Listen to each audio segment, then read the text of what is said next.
not facing a water crisis, we are already in it. So the first signs of a water crisis are already manifested.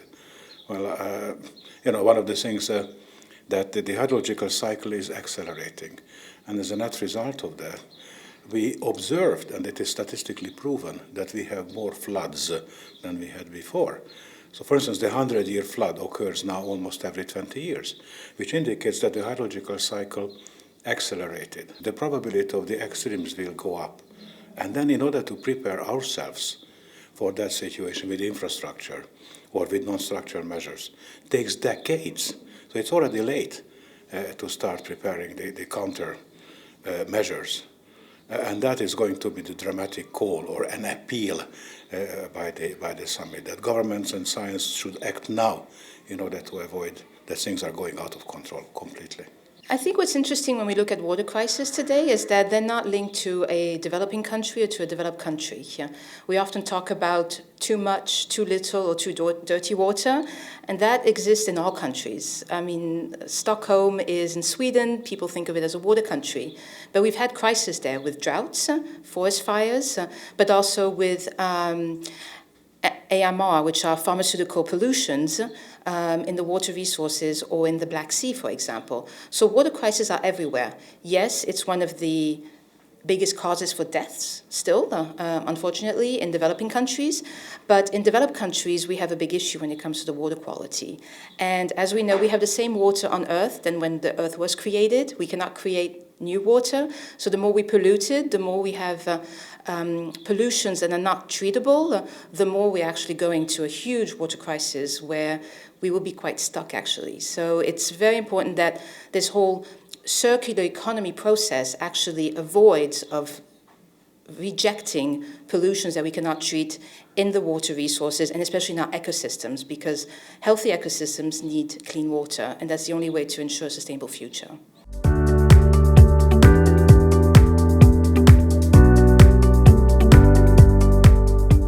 The Budapest Water Summit is the unique forum that brings politics and science together, because one cannot exist without the other, and that's what the summit does.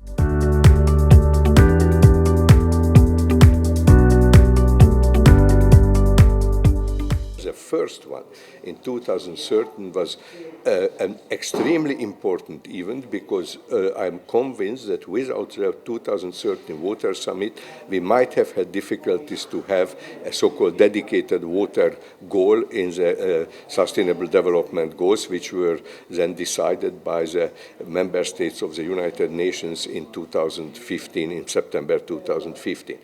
So the 2013 Budapest Water Summit was a big success, both for the Hungarian diplomacy and for the water community. So we are extremely grateful also for President Áder for patroning this event and spearheading this effort to have a dedicated water goal. The visit of the then Secretary General Ban Ki-moon to Budapest was a signal that the UN was listening and understood this message.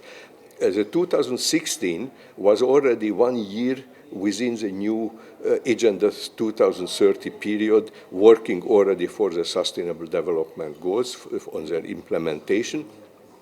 This produced a document 29 pages long, and if you go through, you realize that all water challenges and also the nucleus of the solutions are put together. So if you have 2 hours to read 3 hours, 30 pages, you can have a good catalog what you have to take care of.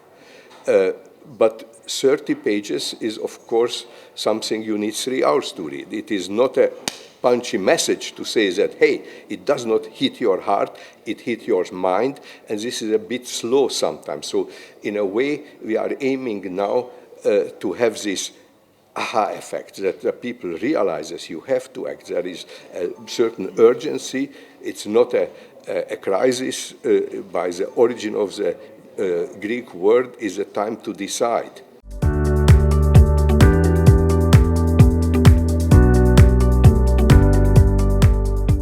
That could at least have a similar impact as the previous ones. We would like to talk about crisis now, and this is indeed quite difficult, I think, to be implemented, because we shall find adequate strategies for communicate important messages. We should, for example, try to stay away from scary movies about possible catastrophic futures. But at the same time, we should deliver messages about how critical it is, the situation, in many different places of the world. And therefore, somebody says that we have evidences that we have entered into a new era.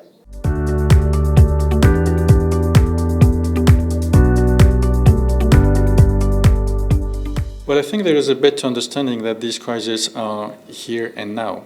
It's not something that is coming in the future. A number of countries around the world already face water-related crises. You can think about forest fires in California, you can think about drought in parts of Africa, or even in parts of Europe. So a growing number of countries realize that these crises are here and now. So there is, I think, some sort of an awareness. There are also a number of solutions which are now better established or better acknowledged. Think, for instance, about nature-based solutions. Last year, the UN put a very important report on how nature-based solutions can contribute to water management. So I think it was a very important recognition that working with ecosystems, working with nature, can contribute to address our water crisis. Well, the water crisis is one of the biggest crises facing the planet today. It's, in terms of death and destruction, it's as big as HIV, AIDS, or malaria, and it's bigger than anything else. It kills more people than all the wars in any given year put together. It kills more people than tsunamis or floods or droughts. This is the biggest, one of the top crises facing the globe. And so the fact that here in Hungary we're giving the attention that it really deserves, to raise it to the level of presidents and ministers and heads of state who come here to Hungary to deal with these issues, this is the only way we can tackle an issue this big and this global. So I think with each summit, the dialogue gets further and further. So the first summit, I think, was to put the problems on the table. The second summit was to think about what solutions might look like. And I think this third one will be about implementation. We have the ideas, we have the technology. The question is, do we have the political will? Do we have the resources to implement the solutions we know are necessary?